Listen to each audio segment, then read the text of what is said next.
Ako po pala si James Macaliansan, dito operator ng 30cm The Shape Line Manila Plaza. Nagamit po ito ng 5 beses sa isang linggo na may total run na 107 meters. Ito po yung head, cupping at wiper. Ganito lang po yung tamang pag-head clean. Tapos mag-head clean pa natin punasan ng cupping at wiper. Ganito lang po yung tamang pag-nozzle check.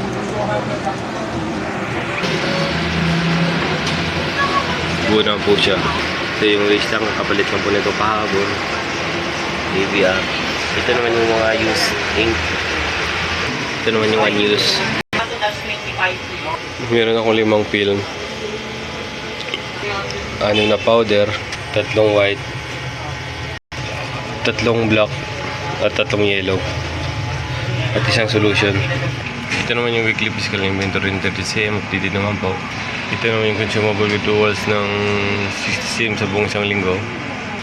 Ito naman yung daily output recording ng 30cm sa buong isang linggo. Updated naman po. Ito naman yung monthly maintenance checklist ng 30cm. Updated naman po. Dito na po tatapos yung vlog ko. Maraming salamat po.